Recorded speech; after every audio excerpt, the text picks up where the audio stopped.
Jobs की बात की प्रियदर्शनी आपने, तो कंसर्न ये नहीं है कि आने वाले समय में जॉब्स कितनी होंगी, बल्कि कंसर्न ये है कि क्या फ्यूचर जॉब्स के लिए हम रेडी हैं, हम तैयार हैं। और इसी विषय पर आज विशेष चर्चा होगी। दो विशेष मेहमानों को हमने स्टूडियोज़ में आमंत्रित किया है। आइए मिलकर स्वागत करते हैं सबसे पहले मेहमान SP Agarwal sir, who is dean and director from South Asian University. Sir आपका बहुत स्वागत है। नमस्कार सर। नमस्कार। साथ ही हमारे साथ है अमन ढाल, who has multiple interest, media specialist हैं, स्पोर्ट्स एंथुजियास्ट भी हैं, साथ में इन्वेस्टर भी हैं, और he also likes to counsel people about jobs and careers too. Very warm welcome to DD Morning Show. Sir चर्चा की शुरुआत करते हैं अग्रवाल सर आपसे। जैसे कि अभी हम बात कर रहे थे, ये दौर बदल रहा है जी। AI की बात हो रही है, ऑटोमेशन की बात हो रही है, स्टार्टअप्स की बात हो रही है। कैसे देखते हैं आने वाले समय में जॉब्स मार्केट को? किन किन सेक्टर्स में आपको लगता है संभावनाएं अधिक होंगी, और कैसी जॉब्स अब युवाओं का इंतजार कर रही? बहुत अच्छा सवाल। देखिए, ये सारी चीज़ें एजुकेशन सिस्टम और स्किल, इंडस्ट्री ओरिएंटेशन, इन चीज़ों से जुड़ी हुई हैं। इस समय सरकार का बेसिक फोकस ये है कि एजुकेशन के साथ स्किल, ट्रेनिंग, इंटर्नशिप, ये सबको एक साथ लेकर के चला जाए, ताकि ये जितने भी प्रोडक्ट निकलें ये इंडस्ट्री रेडी हों और इनको जॉब्स आसानी से मिले। आपने सवाल किया कि जॉब्स किन लोगों को ज़्यादा पॉसिबिलिटी है। देखिए, आज के दौर में अगर आपके पास राइट स्किल है तो जॉब्स की कमी नहीं है। पूरे वर्ल्ड में कमी नहीं है, हिंदुस्तान में तो बिल्कुल कोई कमी नहीं है। मैं रोज अपने बच्चों से ही देखता हूं कि अगर उन्होंने राइट स्किल्स सीखी हैं, राइट एजुकेशन ली है, तो एक कंपनी में नहीं, डिफरेंट कंपनियां उनको बुलाने के लिए तैयार हैं। लेकिन जो नॉर्मल ग्रेजुएट्स हैं या एवरेज ग्रेजुएट डिग्री लेकर के मार्केट में हैं, उनके लिए माफ करना जॉब्स नहीं है। तो आपको देखना यह होगा कि जब आप एजुकेशन लेने जाएं, किस तरीके की एजुकेशन लें, क्या मार्केट में डिमांड है। जिस तरीके से मैं एग्जांपल देता हूं, आज की डेट में डेटा के फील्ड में, AI के फील्ड में, एनालिटिक्स के फील्ड में, रिस्क एनालिसिस में, फाइनेंशियल इन्वेस्टमेंट में, बैंकिंग में, इनमें जॉब्स की कोई कमी नहीं। Plenty of jobs are available. तो अब इंडस्ट्री का, सरकार का, स्किल ओरिएंटेशन का दायित्व सभी के ऊपर है।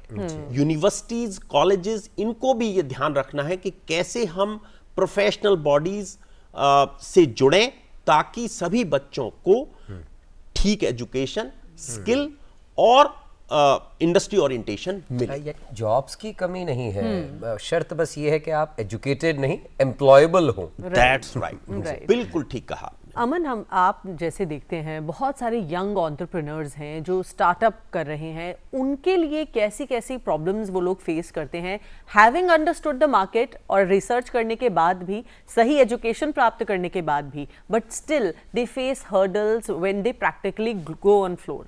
What do you have to say about that? देखिए, स्टार्टअप एक अपने आप में एक जर्नी है और आप हर दिन सीखते हो। तो कहीं ना कहीं सबसे पहला जो स्किल सेट है, बिजनेस की अंडरस्टैंडिंग होना। और कहीं ना कहीं कोई भी हो, चाहे आप AI की बात करो, चाहे आप डेटा एनालिटिक्स की बात करो, चाहे आप क्रिएटर इकोनॉमी की बात करो, अगर आपको अपनी फील्ड की अंडरस्टैंडिंग है कि A से लेके Z तक कैसे मूवमेंट होता है, तो आप जो भी काम कर रहे हो, चाहे वो डेटा हो, आजकल डेटा स्टोर्स करना आसान है, बट उसका मतलब क्या है, उसकी अंडरस्टैंडिंग सिर्फ आपको बिजनेस के कॉन्टेक्स्ट से आएगी। तो मुझे ऐसा लगता है जो टूल्स आ रहे हैं अब, इसकी वजह से चीज़ें आसान होंगी, बट उसका जो कॉन्टेक्स्ट है, अंडरस्टैंडिंग है, कम्युनिकेशन है, लियाजनिंग है, सेल्स है, प्रोडक्ट मेकिंग है, तो इन सब में जॉब्स रहेंगी। और जहाँ तक स्टार्टअप्स की बात आ गई, experience, and experience teachers you everything. आप कितना भी रिसर्च कर लो, जब आप मार्केट में उतरते हो तो डायनामिक्स हर टाइम बदल रहे होते हैं। बिल्कुल। तो क्या उस इवॉल्विंग डायनामिक्स के साथ क्या आपके पास वो मेंटल कैपेसिटी है बदलने की, और साथ साथ अपने प्रोडक्ट और व्हाटएवर यू वर थिंकिंग उसको बदलने की। जी, पर अमन जी, आप एआई की बात कर रहे हैं और प्रायः ये देखा जा रहा है, सुनने में आ रहा है कि एआई आपकी जॉब्स छीन लेगा, एआई आपकी जॉब्स छीन लेगा, बेरोजगार हो जाएंगे। क्या लगता है, एआई सच में जॉब्स छीनेगा या नए प्रोफेशंस क्रिएट करेगा? नए प्रोफेशंस क्रिएट होंगे, इनफैक्ट ज़्यादा जॉब्स बढ़ेंगी, और हो सकता है, अभी हमें खुद नहीं मालूम क्या होने वाला है, अगले 2 से 3 साल में मुझे लगता है और क्लैरिटी आएगी। टूल्स पहले भी आए हैं, टेक्नोलॉजी पहले भी आई है, Canva is a tool, AI is also a tool, तो उसकी मास्टरी से जो नॉर्मल जॉब्स थी वो ऑटोमेट हो रही है, बट दैट डजंट मीन कि एआई से काम हो जाएगा। ठीक है, हो सकता है पहले 10 लोग चाहिए थे, अब 3 लोग चाहिए होंगे, बट हैविंग सेड दैट मुझे तो लगता है जॉब्स बहुत बढ़ने वाली हैं। तो बिजनेस अंडरस्टैंडिंग में वापस आऊँगा, हाँ, क्या आपको अपने क्षेत्र की अंडरस्टैंडिंग है कि नहीं ट्रू सेंस के अंदर, और वो मेरे ख्याल से जब तक वो एक्सपीरियंशियल नहीं होगी, तो मुझे जो लगता है आगे आने वाले टाइम में जो कोर्सेज हैं वो सब एक्सपीरियंशियल हो जाएंगे। हो सकता है डिग्रीज ही खत्म हो जाए, स्किल ड्रिवन 1 साल के कोर्सेज हो रहे हैं, 2 साल के कोर्सेज हो रहे हैं, ये सब मास्टर वगैरह सब खत्म हो जाएगा। कुड बी सर, जैसे इन्होंने कहा कि आने वाले 2-3 साल निर्धारित करेंगे और हमें भी थोड़ी क्लैरिटी मिल जाएगी, लेकिन शिक्षा जगत को तो आज से ही तैयार होना पड़ेगा भविष्य के लिए। ऐसे में जो साउथ एशियन यूनिवर्सिटी है, 8 कंट्रीज मिलकर इसको चलाती हैं, अपने आप में ये एक अनूठा प्रयास है। कैसे तैयार कर रही है अपने आप को, how it is becoming future ready? देखिए, साउथ एशियन यूनिवर्सिटी का कॉन्सेप्ट एक यूनिक कॉन्सेप्ट है। ये international university with in the country है, और जैसा आपने कहा 8 देश मिलके चलाते हैं, और हमारी जो रिस्पॉन्सिबिलिटी है वो हिंदुस्तान के लिए ही नहीं है, वो इन सब 8 सार्क कंट्रीज के लिए है कि हम उनको अच्छी शिक्षा, अच्छी ट्रेनिंग, अच्छी स्किल, और इसमें हम बहुत सक्सेस पाए हैं। अगर आप इन कंट्रीज, छोटे छोटे कंट्रीज में जो बच्चे हमारे यहाँ से पढ़ के गए हैं, वो हर फील्ड में बड़े निपुण हैं, चाहे शिक्षा के क्षेत्र में, पॉलिटिक्स के क्षेत्र में, ब्यूरोक्रेसी के क्षेत्र में। हमारे जो छात्र हैं उन्होंने अपने अपने देशों में अपना नाम कमाया है, और जहां तक हिंदुस्तान के बच्चों की बात है उसमें तो हम बहुत ऐसी एजुकेशन दे रहे हैं जो टोटली आज के परिप्रेक्ष्य में बहुत ही प्रॉपर होती है। जैसा कि हमने बीटेक इन एआई शुरू किया,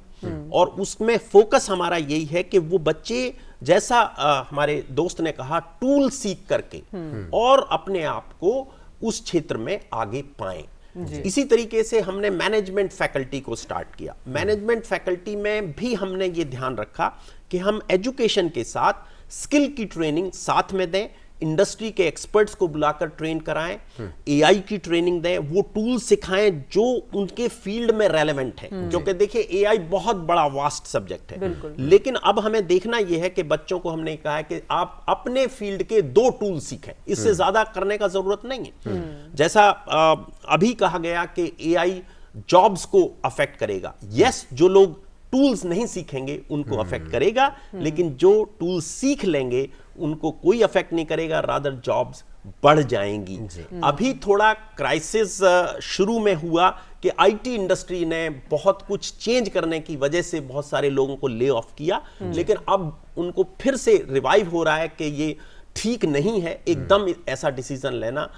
Let us train the people and then take a decision. Sir, skills की बात भी करेंगे, कोर्सेज के बारे में भी आपसे जानना चाहेंगे। बहुत संक्षिप्त में पहले तो ये आपके माध्यम से दर्शकों तक बात संप्रेषित होनी चाहिए। एक लोगों को मिसकंसेप्शन है कि साउथ एशियन यूनिवर्सिटी एक प्राइवेट यूनिवर्सिटी है, क्या ये सही है? ये बिल्कुल गलत धारणा है, और इससे हम जूझ रहे हैं पिछले कुछ सालों से। बहुत एक्सप्लेन किया गया है, हर मीडिया में दिया गया है, सोशल मीडिया में पॉपुलराइज किया गया है कि ये यूनिवर्सिटी 8 देशों की यूनिवर्सिटी है, और ये हमारी यूजीसी की लिस्ट में सेंट्रल यूनिवर्सिटी की कैटेगरी में है।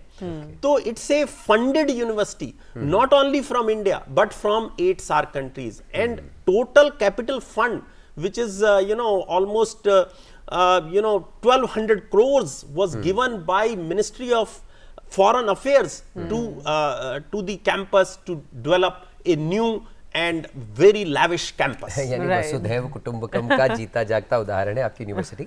सर, एडमिशन की प्रक्रिया क्या रहती है अगर कोई विद्यार्थी अभी हमारा शो देख रहे हैं, क्योंकि एडमिशन सीजन चल रहा है, आपकी यूनिवर्सिटी में एडमिशन के लिए क्या करना होगा? हमारे यहाँ एडमिशन 2 तरीके से होता है। एक तो यूनिवर्सिटी अपना टेस्ट ऑर्गेनाइज करती है, जो कि अब अप्रैल में जर्नली होता है। उसके बेस पर 50% सीटें भरी जाती हैं।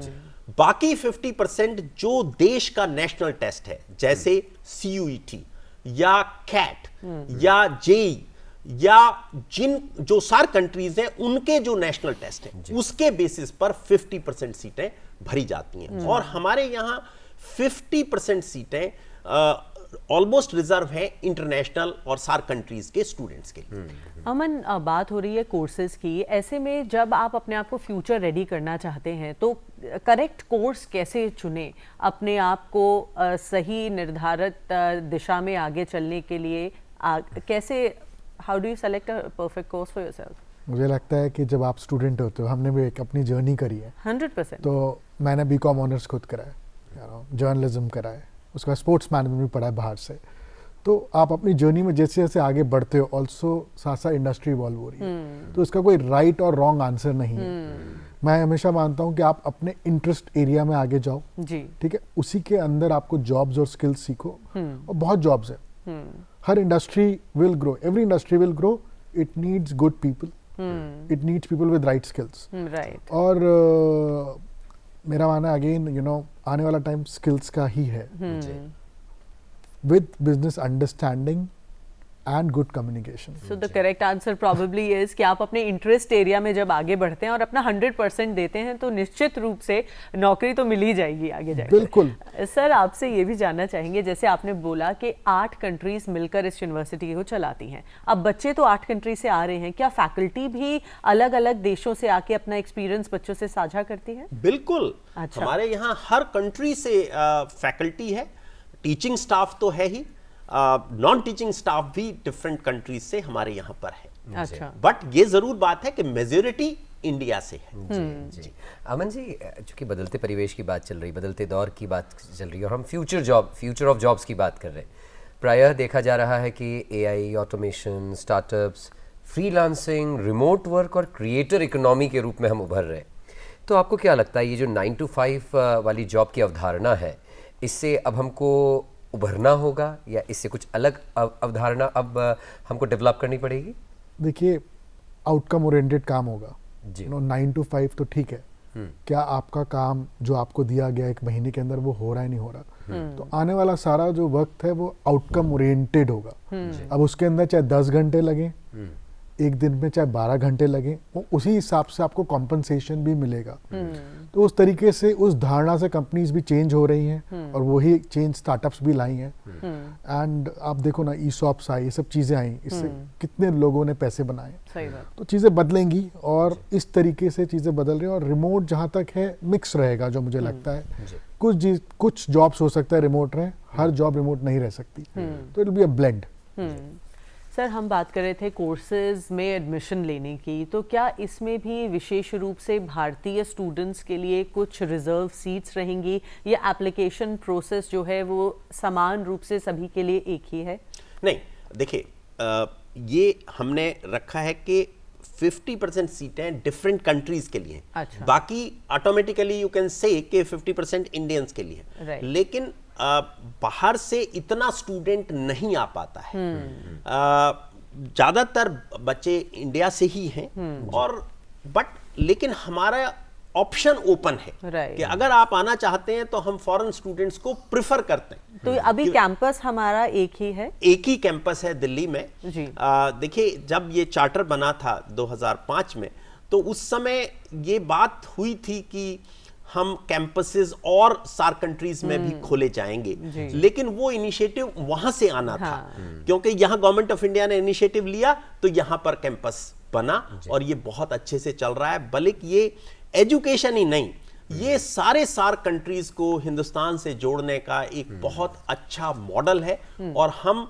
इसमें आगे काम करते रहेंगे और अग्रणीय रहना चाहते हैं। सरकार की भी इसमें हम मदद देंगे कि उन सबको हिंदुस्तान के साथ जोड़ा कुल जाए। मिलाकर हमने ग्लोबलाइजेशन के साथ इकोनॉमिक बाउंड्रीज तो समाप्त कर ली, अब हम कल्चरल बाउंड्रीज भी समाप्त करना चाहते हैं और एजुकेशन में भी यूनिटी इन डाइवर्सिटी का परिचय देना चाहते हैं। सर आप दोनों ही गेस्ट का बहुत बहुत धन्यवाद, बहुत आभार जो आप कार्यक्रम में जुड़े और इतनी सार्थक चर्चा आप दोनों से हो सके। बहुत बहुत धन्यवाद दिल्ली दूरदर्शन का हमें यहाँ बुलाने के लिए और ये चर्चा करने के लिए। धन्यवाद। धन्यवाद।